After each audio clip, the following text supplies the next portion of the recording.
On June 7th, just as things were really starting to heat up in Ukraine, Anders Rasmussen dropped a bomb, saying that some NATO countries were considering putting boots on the ground. Talk about changing the dynamic of this conflict.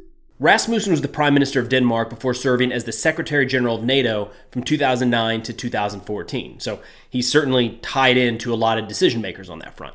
His exact comments were, quote, "If NATO cannot agree on a clear path forward for Ukraine, there is a clear possibility that some countries individually might take action. We know that Poland is very engaged in providing concrete assistance to Ukraine, and I wouldn't exclude the possibility that Poland would engage even stronger in this context on a national basis and be followed by the Baltic states, including the possibility of troops on the ground," end quote. It's not crazy that Poland could lead the charge here. I mean, if you think anti-Russian sentiment here in the United States is high, Poland takes that to a whole other level, and understandably so. I mean, not only is Ukraine the only buffer between them and Russia, but they've dealt with Russian aggression throughout their history. It's very much a part of their national history. To try to quantify this in a way, I've got a couple of Pew Research polls here from when the war first kicked off.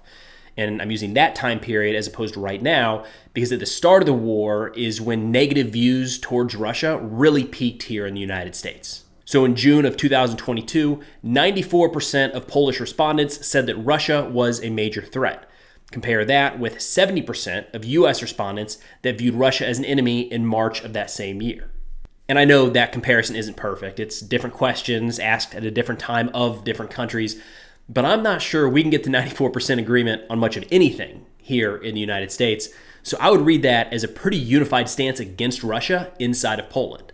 Now, the heart of Rasmussen's argument here is that Ukraine should receive written guarantees from NATO to cover things like intelligence sharing, training, and ammunition production.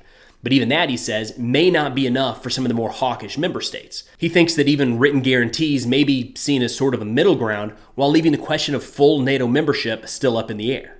One of the arguments I've seen circulated recently is that since Putin doesn't want Ukraine to join NATO, keeping the war going may actually be in his best interest. And while it could technically be done, it's very, very unlikely that NATO would induct a member state during an open conflict, especially one of this magnitude. So if NATO membership for Ukraine is thrown out as a sure thing after this war ends, one simple solution for Putin is don't end the war. I wonder how much of this from Rasmussen is being used as a negotiating tactic rather than a genuine statement of intent. I mean, NATO is more unified now than they've been in a long time, and I have a hard time seeing Poland leading a charge to break with the United States, the United Kingdom, and probably quite a few others by moving troops into Ukraine. Personal opinion, the idea of putting NATO troops on the ground in Ukraine right now just seems reckless. I mean, NATO's managed to walk this very fine line where they're providing overt support for the war, but have avoided a direct conflict with Russia. Moving NATO troops into Ukraine, to me at least, sounds like a clear escalation to a broader global conflict.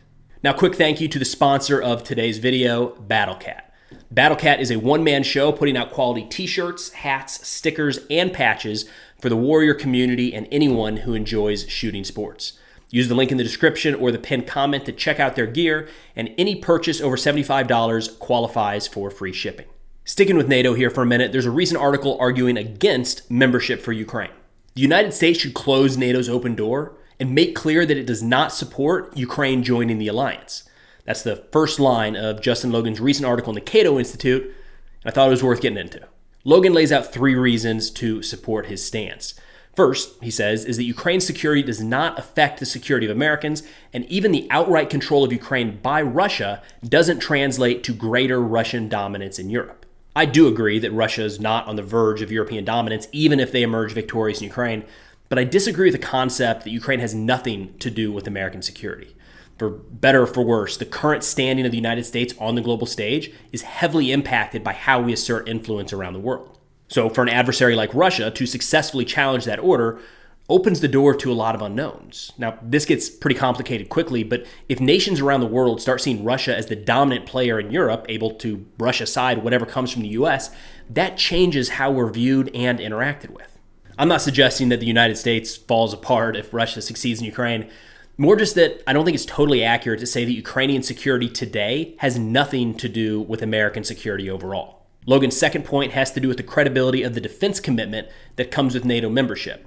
He argues that since the United States and NATO haven't sent troops to Ukraine, it shows that we're not willing to fight over that country's future, while Russia very clearly is. He argues that for the security guarantee to carry any weight, we'd have to forward deploy NATO troops along Ukraine's border with Russia and convince Moscow that any advance would risk nuclear war.